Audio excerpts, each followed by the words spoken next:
Hidup TV mempersembahkan Oase Rohani Katolik yang dibawakan oleh para imam Keuskupan Agung Jakarta. Selamat menyaksikan. Salam damai para gembala baik dan murah hati, pemirsa Hidup TV, pendengar KAJ Radio Line, Mandarin Listener yang terkasih. Apa kabar saudara yang terkasih pada hari ini? Semoga semua dalam keadaan sehat, penuh sukacita, dan dalam berkat Tuhan yang luar biasa. Para gembala baik dan murah hati, senang sekali saya Angelika Luciana dapat kembali menjumpai para gembala baik hari ini. 60 menit ke depan saya akan menemani dalam acara Oase Rohani Katolik. Para gembala baik dan murah hati, hari ini Jumat 2 Juni masih dalam Pekan Paskah yang ke-7. Dan kita sungguh bersuka cita karena di studio telah hadir bersama kita Romo Jimmy Hendrik Rance Tenomat OFM yang biasa akrab disapa dengan Romo Jimmy. Mari para gembala baik dan murah hati kita bersama menyapa Romo. Romo Jimmy, salam damai, apa kabarnya hari ini? Salam damai juga, puji Tuhan kabarnya baik selalu. Semangat selalu Romo Jimmy ini. Para gembala baik dan murah hati, sebelum kita memulai permenungan pada hari ini, marilah kita mengawalinya dengan sebuah doa yang akan dibawakan oleh Romo Jimmy. Marilah berdoa. Dalam nama Bapa dan Putra dan Roh Kudus. Amin. Tuhan, Engkau Allah yang baik. Kebaikan-Mu kami alami di dalam kehidupan kami. Dan melaluinya kami boleh menjalani hari-hari hidup kami dengan penuh optimisme. Kami mohon kepadamu semoga belas kasih dan karya-Mu senantiasa terpelihara atas diri kami, sehingga hidup kami juga menjadi berkat bagi orang lain.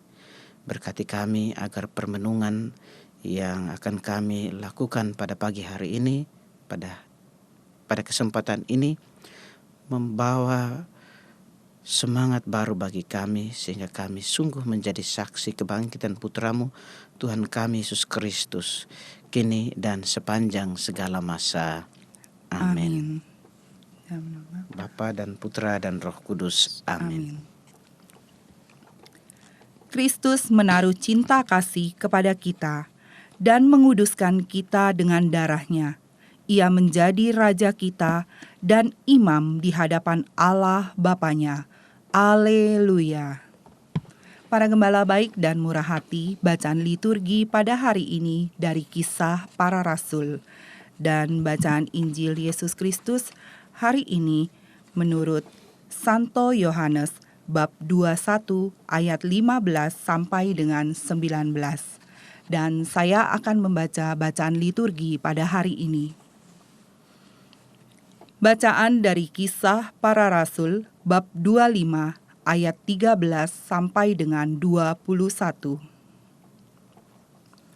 Waktu Paulus ditahan dalam penjara di kota Kaisarea, datanglah Raja Agripa dengan Bernike ke Kaisarea untuk mengadakan kunjungan kehormatan kepada Gubernur Festus. Karena mereka beberapa hari lamanya tinggal di situ, Festus memaparkan perkara Paulus kepada raja itu. Katanya, "Di sini ada seorang tahanan yang ditinggalkan Gubernur Felix pada waktu dia pergi. Ketika aku berada di Yerusalem, imam-imam, kepala dan tua-tua orang Yahudi mengajukan dakwaan terhadap orang itu dan meminta supaya ia dihukum. Aku menjawab mereka bahwa bukanlah kebiasaan pada orang-orang Roma untuk menyerahkan seorang terdakwa sebagai suatu anugerah sebelum ia dihadapkan dengan orang-orang yang menuduhnya dan diberi kesempatan untuk membela diri terhadap tuduhan itu. Karena itu mereka turut bersama-sama dengan aku kemari. Pada keesokan harinya, aku segera mengadakan sidang pengadilan dan menyuruh menghadapkan orang itu. Tetapi ketika para pendakwa berdiri di sekelilingnya, mereka tidak mengajukan suatu tuduhan pun tentang perbuatan jahat, seperti yang telah aku duga. Mereka hanya berselisih paham dengan dia tentang soal-soal agama mereka, dan tentang seorang yang bernama Yesus. yang sudah mati, tetapi yakni Paulus mengatakan bahwa ia hidup. Karena aku ragu bagaimana harus memeriksa perkara-perkara seperti itu, aku menanyakan apakah Paulus mau pergi ke Yerusalem supaya perkaranya dihakimi di situ. Tetapi Paulus naik banding. Ia minta supaya ia tinggal dalam tahanan dan menunggu sampai perkaranya diputuskan oleh kaisar. Karena itu aku menyuruh menahan dia sampai aku dapat mengirim dia kepada kaisar. Demikianlah sabda Tuhan. Syukur kepada Allah. Para gembala baik dan murah hati, marilah kita menanggapi bacaan liturgi dengan mazmur tanggapan.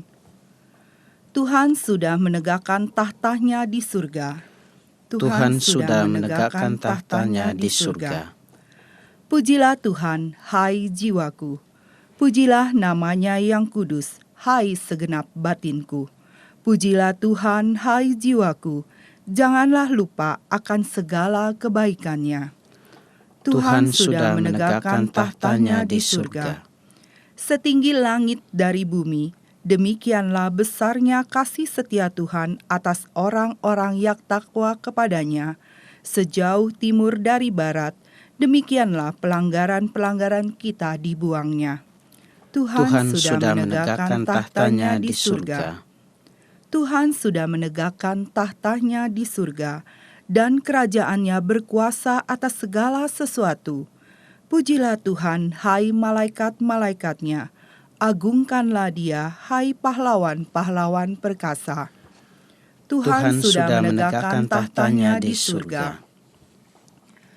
Para gembala baik dan murah hati, sekarang marilah kita mempersiapkan hati untuk mendengarkan bacaan Injil. Tuhan bersamamu. Dan bersamamu juga. Inilah Injil Yesus Kristus menurut Santo Yohanes. Dimuliakanlah Tuhan.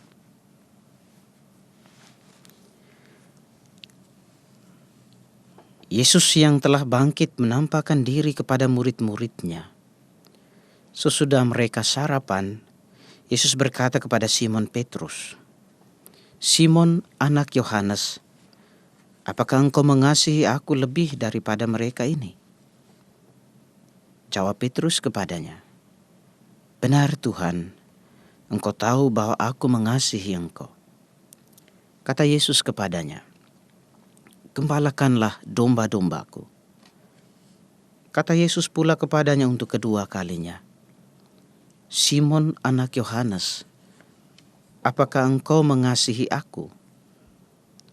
Jawab Petrus kepadanya, "Benar Tuhan, engkau tahu bahwa aku mengasihi engkau."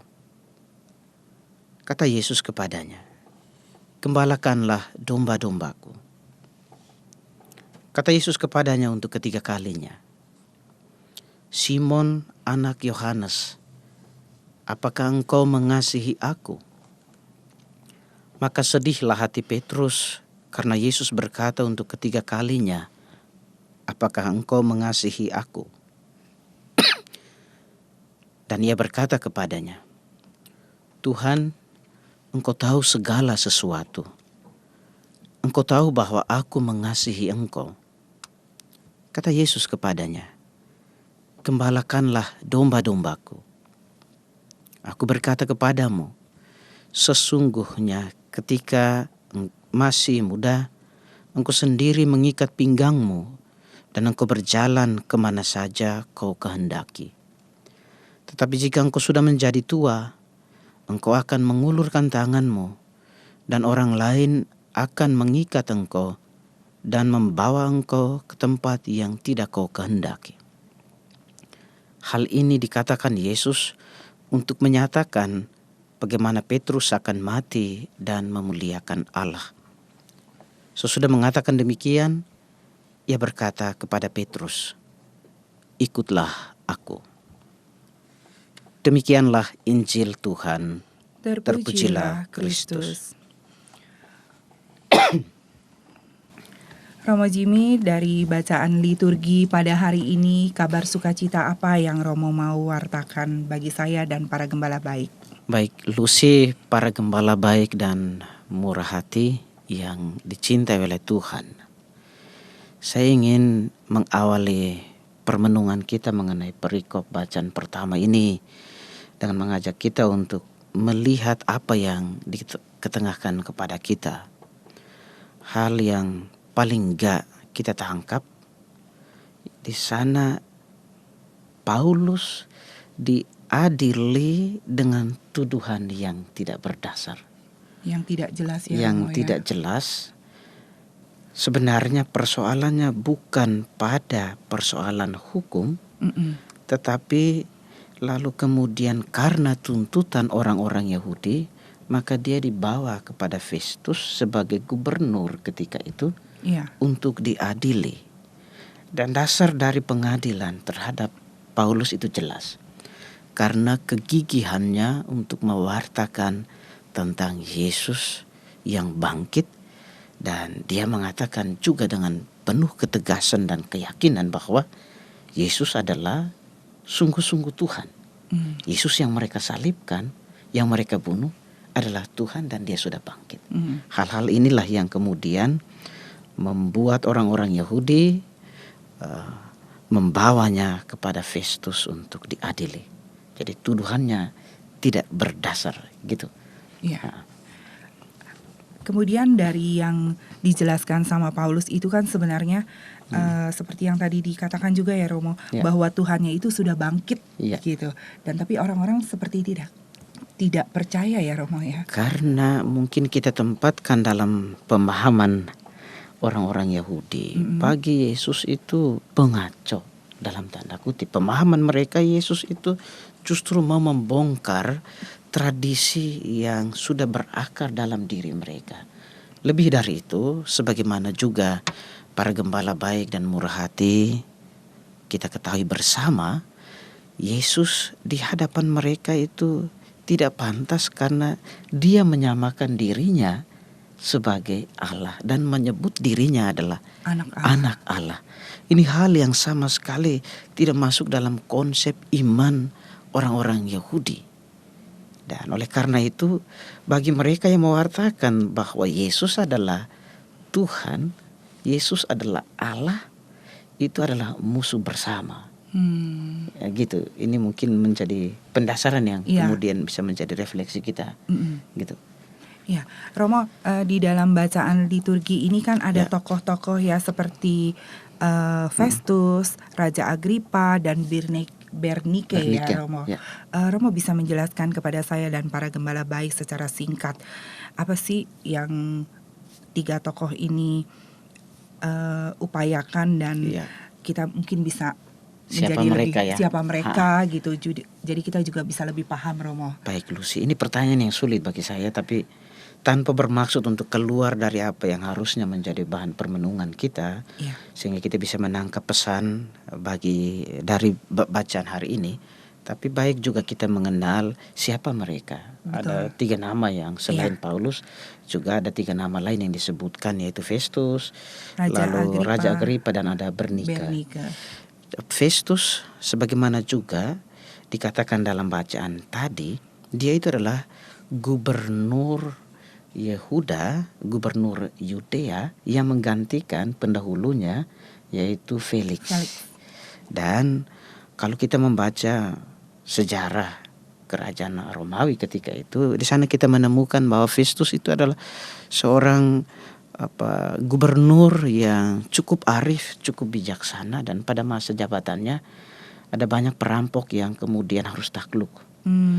Jadi, tapi ada satu kelemahan yang dalam bacaan pertama hari ini, satu kelemahan dia adalah dia menjadi orang yang bahkan menurut saya tidak bijaksana, karena bagaimana mungkin dia mengadili orang yang tidak ada salahnya ya Romo, tidak ada salahnya hanya karena masalah agama, masalah iman yang diwartakan oleh Paulus, lalu kemudian dia mau cuci tangan. Dia mau membawanya kepada Agripa, Raja Agripa. Itu yang pertama. Jadi Festus paling enggak yang kita pahami seperti dia gubernur Yudea yang setidaknya memerintah tahun 58 Masehi. Lalu yang kedua, Raja Agripa. Raja Agripa itu sebenarnya adalah cucu dari Raja Herodes Agripa II putra dari Raja Herodes. Raja Herodes.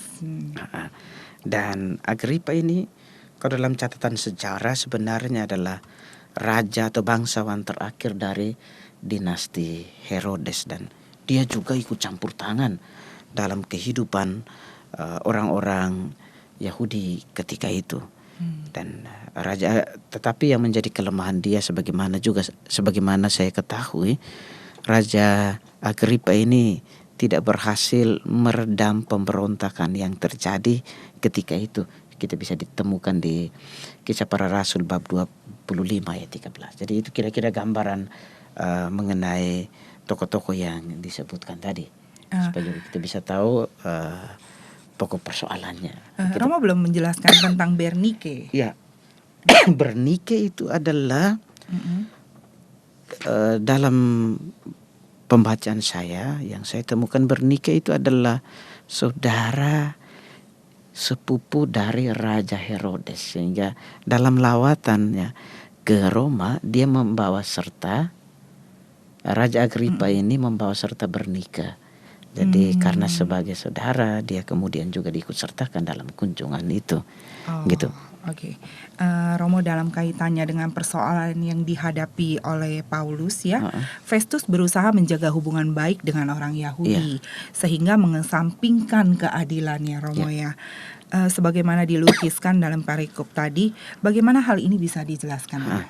Nah, yang mesti kita pahami adalah Paulus berhadapan dengan hukuman penjara. Betul. Sebuah tindakan atau ejekan ketidakadilan yang harus dia terima dari apa yang dilakukannya. Dalam ayat 18 sebenarnya di sana dikatakan sendiri oleh Festus dalam laporannya kepada Raja Agripa bahwa mereka itu bertengkar bukan terutama soal hukum. Bukan soal hukum ya, tetapi Romo, mengenai agama dan pribadi yang diwartakan. Yesus itu.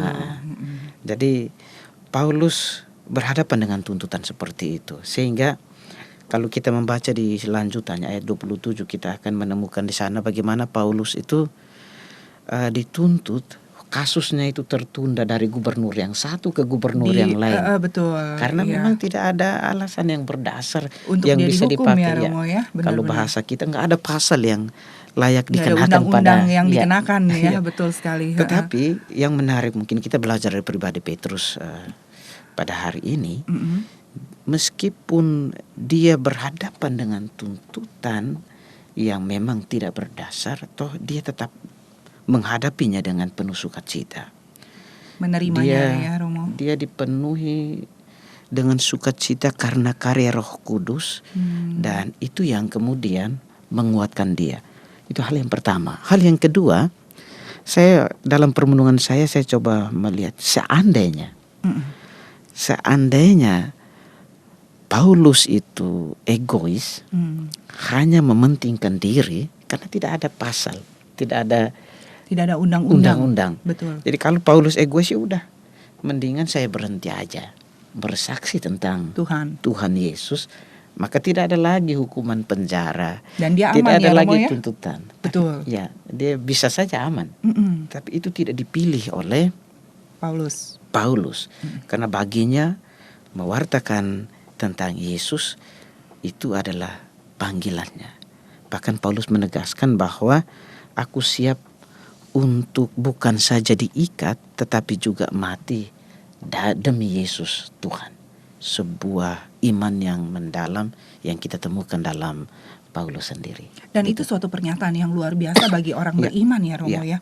Dia sangat punya keberanian yang begitu kuat sekali ya, Romo ya, bahwa dia berani mati hanya untuk demi nama Tuhan. Nah, persis itu. Jadi ada enggak hanya soal keyakinan, tetapi juga ungkapan penyerahan kepada seutuhnya, Tuhan. Totalitas. Ada totalitas di sana. Dan tadi saya katakan Paulus juga diurapi, dalam arti itu dia diurapi oleh Roh Kudus, sehingga dalam sukacita kendati dia harus berhadapan dengan tuntutan-tuntutan yang enggak jelas, dia tetap toh mengatakan atau bersaksi tentang Yesus itu. Iya. Gitu. Saya tertarik dengan Romo, dengan apa yang Romo katakan tadi, bahwa bila kita mementingkan diri sendiri ya, dengan ego kita sendiri, Paulus bisa saja melepaskan dirinya dari tuduhan-tuduhan itu, dan dia mencari aman ya Romo untuk dirinya sendiri, bahkan dia bebas dari segala penderitaan itu. Maksudnya bagaimana ya? Sebab saya juga tahu bahwa dia pada saat itu kondisinya sedang ada di dalam penjara ya Romo. Ya, tadi saya mengatakan gini, Lucy, para gembala baik dan murah hati, tidak ada tuduhan. Itu udah jelas, kita semua tahu itu. Betul. Tetapi lalu yang harusnya diambil oleh Festus selaku pemegang kebijakan itu membebaskan vonis bebas bagi Paulus. Iya. Tetapi Festus sendiri bingung. Festus sendiri bimbang. Di satu pihak dia tidak menemukan dasar untuk menghukum Paulus, tetapi juga di sisi lain dia tidak mau kehilangan muka, dia tidak mau mengecewakan mengecewakan imam-imam kepala. Dan tadi saya katakan juga Paulus tidak ingat akan dirinya. Betul. Dia bila hanya untuk meloloskan dirinya, mementingkan dirinya, tadi saya katakan dia stop aja menjadi pewarta. Dia stop saja untuk mewartakan tentang Yesus, maka selamat dah dia. Betul. Dia tidak perlu harus dipenjara, mengalami penderitaan macam-macam kan. Tapi itu tidak dipilih karena apa? Ada tanggung jawab besar, ada iman yang mendalam, dan ada panggilan yang harus dia lakukan sebagai Rasul Tuhan gitu. Iya. Jadi seperti yang Tuhan Yesus juga wartakan ya Romo. Ya. Ikutlah aku. Panggullah salib, sangkalah diri ya Romo ya. Romo, tapi dengan memilih naik banding, apakah itu tidak berarti bahwa Paulus ingin membebaskan diri dari jerat hukum yang sedang ditimpakan kepadanya? Nah, oke. Dengan naik banding tidak lalu berarti Paulus mau supaya dia membebaskan diri. Nah, ini coba kita lihat. Kalau kita membaca dari Kisah Rasul pasal 1 ayat 8, di sana dikatakan bahwa Injil juga harus diwartakan sampai ke Roma, ibu kota kerajaan Romawi. Itu ukuran seluruh dunia dalam skop ketika itu adalah Roma. Maka ketika itu sama sekali persoalan yang dihadapi oleh Paulus di penjara di Roma itu baginya dengan naik banding ke Roma itu tidak lalu berarti dia membebaskan diri. Betul. Tapi dia mau supaya sukacita Injil itu juga diwartakan sampai ke situ sehingga orang kemudian mengenal siapakah Yesus itu. Bangsa Romawi sendiri yang dalam kategori orang Yahudi itu adalah penjajah, penindas bagi mereka, harus mengenal Yesus itu adalah Tuhan. Iya. Jadi itu yang paling enggak maksud dari naik banding itu dari Paulus tidak untuk membebaskan diri, sendiri, ya, tapi ada tujuan yang lebih mulia supaya warta Injil, kabar sukacita tentang Yesus itu sampai bahkan ke hadapan Kaisar. Gitu. Romo, dari berbagai yang Romo jelaskan tadi tentang perikop dan juga tentang bacaan liturgi, Romo bisa memberikan ringkasan secara singkat dari bacaan pertama pada hari ini, Romo? Ada beberapa hal yang bisa menjadi ringkasan atau refleksi pegangan bagi kita berkaitan dengan perikop bacaan pertama tadi. Pertama, kalau kita lihat bersama sebetulnya tadi beberapa kali saya katakan, kalau Paulus hanya mementingkan diri dan mau supaya bebas dari jerat hukum, maka dia bisa saja berhenti untuk bersaksi, berhenti menjadi pewarta, mewartakan tentang Yesus itu. Tetapi Paulus tidak melakukan itu. Dia memilih untuk bertanggung jawab penuh terhadap pewartaan yang dilakukan. Ini hal pertama yang mungkin menjadi permenungan kita. Maksudnya adalah bagaimana kita mempertahankan integritas iman kita sesulit apapun yang jalan yang mesti kita tempuh, seburuk apapun situasi dan kondisi yang kita alami, kita hendaknya teguh pada Tuhan Yesus. Bahwa Tuhan tetap berpegang Tuhan. Teguh pada Tuhan, bahwa Tuhan pasti akan membukakan jalan bagi kita meskipun situasi yang kita alami atau juga kita berada di bawah tekanan karena iman kita kepada Tuhan. Itu pelajaran pertama. Pelajaran yang lain juga bisa kita temukan. Paulus itu dia sudah nggak bersalah ya. Mm-mm. Nah ini berbeda kalau dengan kita orang yang tidak bersalah kemudian dijatuhi tuntutan, reaksinya macam-macam. Betul. Nah kita bisa belajar dari apa yang dilakukan Sikapnya dengan Paulus ya, Paulus Romo ya. itu. Tidak lalu berarti bahwa karena kita tidak bersalah lalu dituduhkan, lalu kita bertindak anarkis, balas dendam terhadap mereka yang menuduh ini atau terhadap mereka yang membuat kita sengsara. Iya. Ini seringkali kita lakukan dalam kehidupan kita terjadi manusia. seperti itu, betul. Iya. Betul. Kita berusaha untuk membalas dendam terhadap mereka yang membuat kita menderita. Dan sebenarnya kalau itu yang terjadi, itu bukan jalan hidup sebagai cara hidup orang Kristiani. Mengapa? Karena bukan pembalasan hidup murid Tuhan iya, ya, Romo ya. pembalasan itu muncul dari kebencian Iya. dan dendam.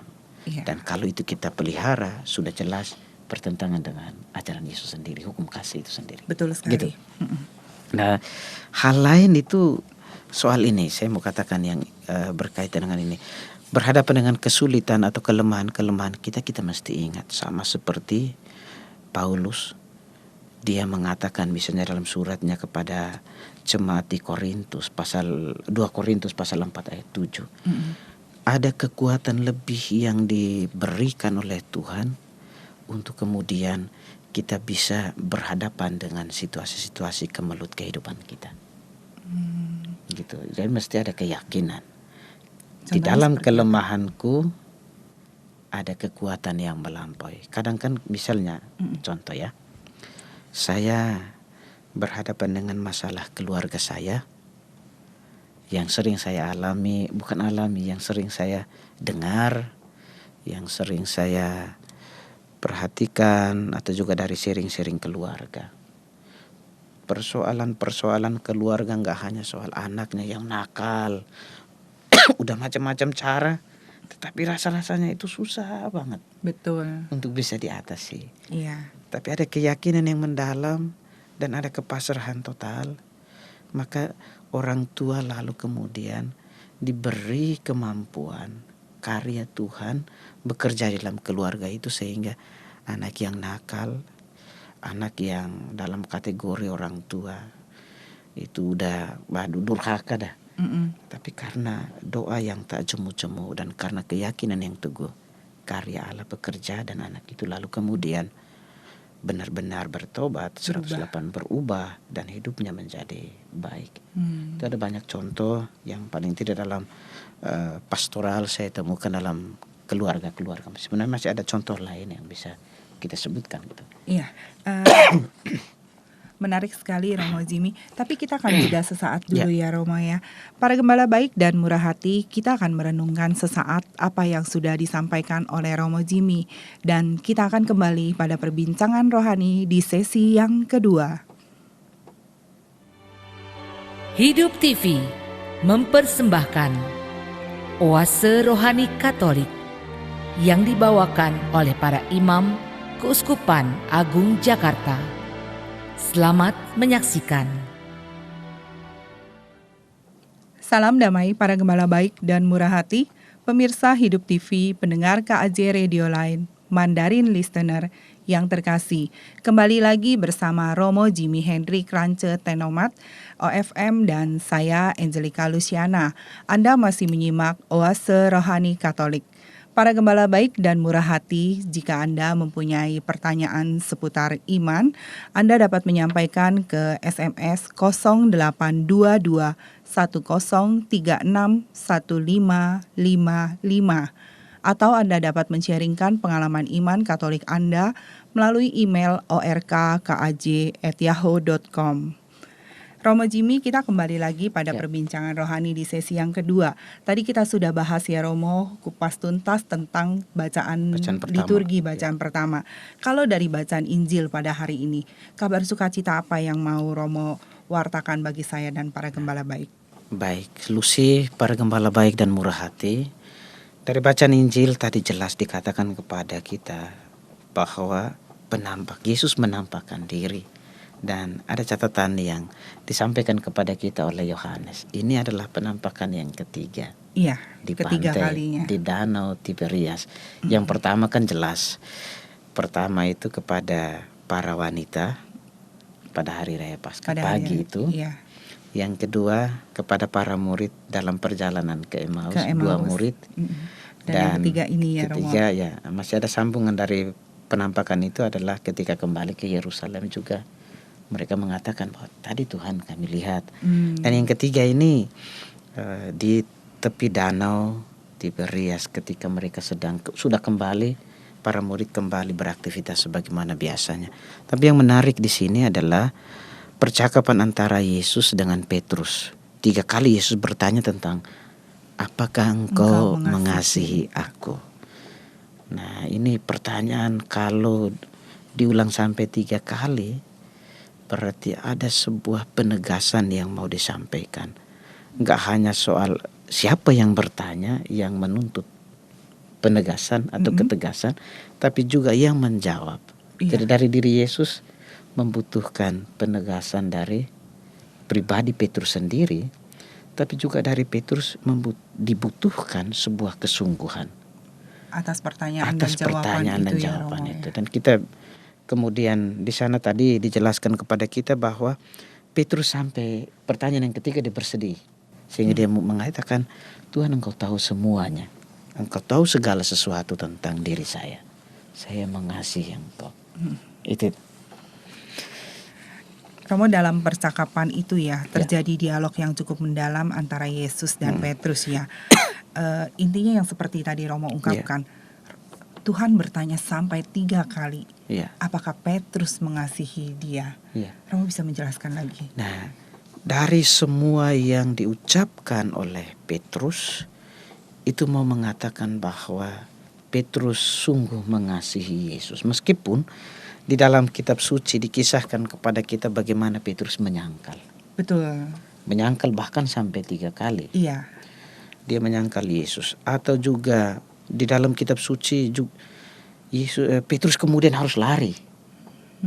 Dia awalnya gagah berani menghuluskan pedang ke Malkus itu. Tetapi kemudian lari. Bahkan menonton dari kejauhan ketika Yesus diadili. Betul. Tetapi pertanyaan yang disampaikan oleh Yesus itu sungguh mau menyatakan soal kesungguhan hati Petrus sendiri. Ini kalau dalam diri kita manusia, apabila kita bertanya kepada seseorang lebih dari 1 kali atau berulang-ulang, boleh jadi sebenarnya kita masih menyaksikan, bisa aja menyaksikan pernyataan. Ada keraguan-keraguan sendiri, Romo. Sebagai manusia biasa kan kalau sampai ditanya, yakin, gitu kan?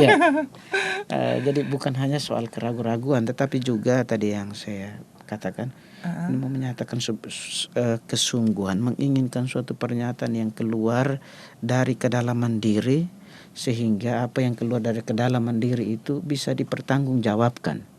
Betul. Benar enggak kamu mengasihi aku? Apa yang diucapkan itu betul-betul enggak dari hati? Dari hati. Romo ya. Gitu. Itu paling enggak yang bisa kita lihat dalam diri Petrus dalam percakapan dengan Yesus, dalam penampakannya yang ketiga itu. Iya. Romo sedikit menyinggung tentang hal ini dalam kehidupan kita manusia biasa. Seringkali pun juga kita seharusnya Tuhan juga kalau bisa berbicara, dia pasti berbicara sama kita pada saat apakah misalnya saya, Lucy, apakah engkau benar-benar mengasihi aku? Karena dalam kehidupan ini banyak sekali peristiwa yang kadang membuat kita jauh. Dan kadang kita sendiri juga bertanya, Tuhan engkau di mana pada saat kita sedang menghadapi suatu masalah ya Romo ya. Romo bisa memberikan peneguhan. Nah, kita bicara soal kasih. Kadang orang mengatakan bicara soal kasih itu gampang banget. Betul. Semua orang bisa mengatakan saya mengasihi. Tetapi pertanyaannya, apakah bentuk konkret dari pernyataan dia bahwa dia mengasihi? Kasih tidak hanya sekedar diucapkan. Kasih itu akan menyata dalam perbuatan. Dan yang kedua, tadi dikatakan bahwa Tuhan itu di mana sih? Betul. Nah, ini kemudian kita harus kembali kepada penghayatan penghayatan Paulus misalnya dalam bacaan pertama tadi. Dia berhadapan dengan tuntutan yang sama sekali dia tidak Tidak lakukan tidak kesalahan. lakukan, tetapi ada keyakinan yang teguh. Dan dengan ini saya mau mengatakan bahwa jangan pernah ragu akan campur tangan Tuhan di dalam kehidupan. Tadi saya mengutip 2 Korintus pasal 4 ayat 7. Tuhan bahkan memberikan kekuatan melampaui kemampuan yang kita Kemampuan miliki, kita sebagai manusia. sehingga kita kemudian karena kekuatan yang terberikan, karena kekuatan yang diberikan oleh Allah, maka kita akan disanggupkan untuk melewati persoalan-persoalan hidup kita. Persoalan hidup. Nah, mau kembali kepada persoalan kasih tadi. Jangan pernah, minta maaf kalau saya pakai kata jangan ya. Tapi saya mau mengatakan begini. Kasih Allah itu tidak pernah berkesudahan. Betul sekali. Dan oleh karena itu yang ada pada kita adalah keyakinan yang teguh dan hidup di dalam kasih. Orang yang hidup di dalam kasih akan kelihatan di dalam relasinya, di dalam perjumpaannya dengan orang lain. Iya, betul. Gitu. Iya. Romo, kembali dari yang tentang Petrus dan Ya. Yesus ya Romo ya. Apakah hal yang dimaksud Romo di awal tadi bahwa penampakan Yesus itu tidak hanya membuktikan bahwa ia hidup, tetapi juga untuk mengajar Petrus bagaimana seharusnya ia mengasihi Tuhan Yesus dan mengemban tugas dari Tuhan sendiri. Nah, baik, terima kasih. Ada beberapa hal paling enggak yang bisa kita temukan. Jadi di sana Yesus menuntut kesediaan Petrus untuk menjalankan tugas perutusan sebagai bukti tadi ya, bahwa Petrus itu sungguh-sungguh mengasihi Yesus. Nah, kalau kita lihat dialog itu, tadi saya mengatakan ada beberapa hal. Pertama, berkaitan dengan tanggung jawab. Ayat 15 sampai dengan 17 di sana dikatakan, gembalakanlah domba-dombaku. Domba-dombaku. Tanggung jawab yang diberikan oleh Yesus kepada Petrus, dan ini tanggung jawab yang besar yang harus dia lakukan untuk membuktikan bahwa dia sungguh-sungguh mencintai Tuhan Yesus. Lalu yang kedua juga dikatakan dalam ayat 18 kalau kita lihat ya, dia juga harus mengambil bagian dalam penderitaan Yesus. Tadi di ayat 18 jelas, aku berkata kepadamu sesungguhnya ketika engkau masih muda, engkau mengikat pinggangmu sendiri. Dan engkau berjalan kemana saja kau kehendaki. Tetapi jika engkau sudah menjadi tua, engkau akan mengulurkan tanganmu dan orang lain akan mengikat, membawa engkau ke tempat di mana tidak kau kehendaki. Sebenarnya nubuat ini disampaikan oleh Yesus supaya Petrus juga menerima atau harus tahu bahwa dia harus menerima, mengambil bagian dalam penderitaan Yesus sendiri. Tadi di lanjutannya kemudian dijelaskan seperti itu. Lalu hal yang ketiga, kesetiaan. Kesetiaan untuk menjalankan tanggung jawab itu enggak hanya sekedarnya aja, tetapi berlaku sampai mati. Di ayat ke-19, ikutlah aku. Meskipun bahwa itu resiko yang besar karena mereka menyaksikan sendiri Yesus Tuhan itu disalibkan, menderita, disalibkan ya Romo. Tetapi lalu kemudian mereka tetap, Petrus harus setia mengambil bagian dalam jalan seperti itu. Betul. Itu konsekuensi dari jawaban saya saya sungguh mengasihi engkau Yesus. Gitu. Jadi itu 3 hal yang paling enggak bisa kita lihat dari jawaban penegasan pertanyaan Tuhan dengan Petrus ya Romo. Gitu. Romo, dari beberapa uraian tadi, Romo bisa meringkaskan kepada saya dan para gembala baik semua poin-poin pokok bacaan Injil pada hari ini Romo. Memang ada banyak hal, tetapi kita bisa melihat beberapa hal. Pertama, berkaitan dengan apakah Petrus itu adalah seorang yang mengasihi Allah. Ia menjawab pertanyaan Yesus itu bahwa dia mengasihi Tuhan. Dan dalam kisah Petrus selanjutnya dia tetap setia menjadi gembala. Bahkan dalam cerita tentang siapa satu Petrus, kita tahu dia kemudian mengambil bagian dalam penderitaannya, disalibkan juga karena kesaksiannya.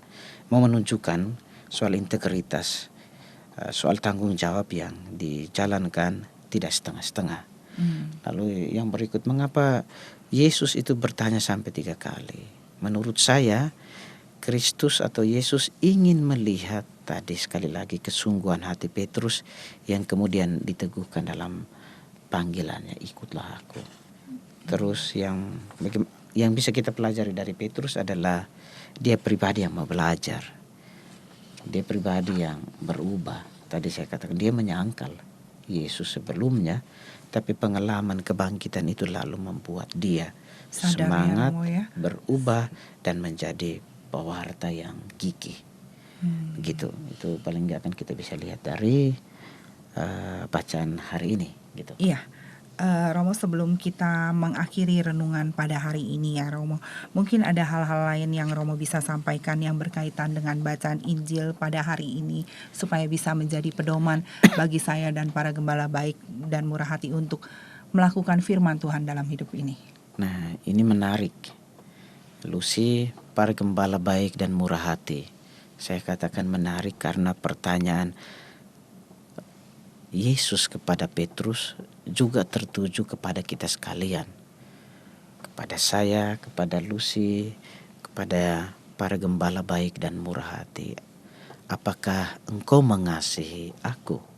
Yesus bertanya kepada kita masing-masing. Betul. Dalam kehidupan kita, saya mau contohkan dalam relasi suami istri. Misalnya, ketika istri menyatakan saya mengasihi kamu, mengasihi suami, maka atau sebaliknya suami kepada istri, maka dia akan bertindak, berlaku berdasarkan apa yang diinginkan oleh orang yang dikasihi itu. Iya. Nah, ketika itu kemudian tidak terjadi, bisa saja terjadi pertengkaran, percecokan dan lain Dan sebagainya. persezaan, iya betul. Ya. Maka pertanyaan ini menurut saya lalu menjadi permenungan buat kita. Kalau kita katakan saya mengasihi Tuhan, maka kita harus juga berusaha hidup sesuai dengan apa yang dikehendaki oleh Tuhan. Hidup sesuai dengan apa yang diinginkan oleh Tuhan untuk kita lakukan dalam kehidupan kita. Jadi itu akan juga kelihatan. Tadi sekali lagi saya katakan akan kelihatan dalam kehidupan kita setiap hari.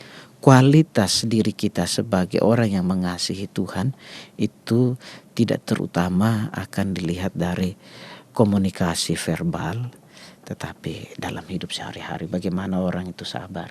Dalam perbuatan juga Dalam menunjukkan ya iya. Romo ya, sikap-sikap kita ya Romo Iya. ya. Terus juga ini tadi saya katakan bahwa Petrus mengalami perubahan. Dia jatuh di dalam dosa ya, tetapi dia mengalami perubahan. Dan bagi kita ini juga mari kita tahu kelemahan kita, tetapi ingat Tuhan datang bertanya kepada kita masing-masing. Dan kita mesti berubah. Kita seperti Petrus mau merubah, Tuhan mau merubah hidup kita dan menyadarkan kita bahwa kita menjadi orang terbaik yang dipilih oleh Tuhan untuk melakukan kebaikan. Betul. Nah, mari kita menjadi perpanjangan tangan Tuhan. Di sana sini kita memiliki kelemahan, tetapi Tuhan yang kita imani itu memampukan kita untuk menjadi perpanjangan tangan. Di tempat kita kerja, kita dipakai oleh Tuhan untuk menjadi pewartanya. Jadi ataupun di mana saja perjumpaan kita dengan orang lain, lalu kemudian membuktikan, kita harus buktikan bahwa kita ini murid Tuhan yang terbaik. Jadi, betul. Iya. Gitu. Yang berikut, sebagai murid Tuhan yang tadi saya katakan yang terbaik, mari kita coba melihat dalam keluarga kita dulu masing-masing. Dalam keluarga sebagai suami istri, anak, atau juga di tempat kerja sebagai bos, karyawan, direktur dan lain sebagainya. Petrus tadi diserahi tugas dan tanggung jawab. Maka mari kita laksanakan tugas dan tanggung jawab kita dengan baik. Kita lebih banyak melalaikan apa yang harusnya kita lakukan. Dan kemudian ketika hal itu kita lalaikan dan orang menuntut pertanggungjawaban, yang terjadi adalah kita membela diri habis-habisan dan menyalahkan orang lain. Mari kita laksanakan tugas dan tanggung jawab kita. Gembalakanlah domba-dombaku, itu disampaikan Yesus kepada Petrus. Dan bagi kita, laksanakanlah apa yang menjadi tanggung jawabmu sebagai wujud konkret bahwa engkau mengasihi Yesus. Sebagai bagian dari anggota tubuh Kristus, kita juga bertanggung jawab untuk tidak berbicara jelek tentang orang lain, tidak mencari kambing hitam dalam melaksanakan tugas kita. Kalau ada kelemahan kita akui itu. Betul. Gitu. Dan yang berikut, sebagai bagian dari ketaatan dan kerendahan hati kita, beriman kepada Yesus, berarti juga kita beriman atau membiarkan diri kita untuk hidup sesuai dengan cara hidup Yesus sendiri. Dengan kehendak Tuhan ya, dengan Romo, kehendak ya? Tuhan. Bukan dengan maunya kita. Dengan ya? maunya kita. Kadang yang terjadi ego kita lebih kita kedepankan. Betul banget. Dan akhirnya yang terjadi adalah kita membuat diri kita sengsara. Iya. Dan untuk itu saya mau katakan bahwa kalau kita menyadari diri sebagai murid Tuhan, maka kita akan juga menjadi orang yang beradab. Orang yang beradab adalah orang yang tahu menempatkan diri juga, dan orang yang adil. Betul. Mungkin ini kalau kita tempatkan dalam spirit KAJ, kita dipanggil oleh Tuhan, diberikan tanggung jawab untuk menjadi manusia yang makin adil dan beradab dalam kehidupan kita. Betul sekali. Wujud konkret juga bahwa kita mengasihi Tuhan. Iya. Gitu. Romo Jimmy, ini mungkin juga ada para gembala baik dan murah hati yang pada hari ini sedang sakit, oma opa, tapi di dalam keterpurukan mereka, dalam sakitnya mereka, mereka pun mau mengalami suatu sukacita. Hadirnya Tuhan dan cinta kasihnya Tuhan yang luar biasa. Romo bisa memberikan semangat beriman bagi oma opa, para gembala baik yang sedang sakit atau yang sedang mengalami keterpurukan dan masalah, supaya mereka bersemangat, Romo, pada hari ini.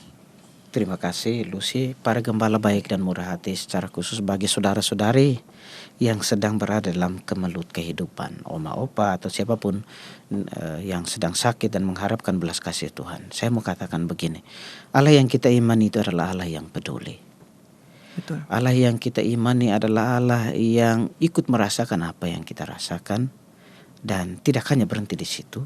Tadi saya katakan Dia adalah Allah yang peduli. Maka percaya bahwa belas kasih Tuhan, kebaikan Tuhan terjadi dalam hidup saudara dan saudari.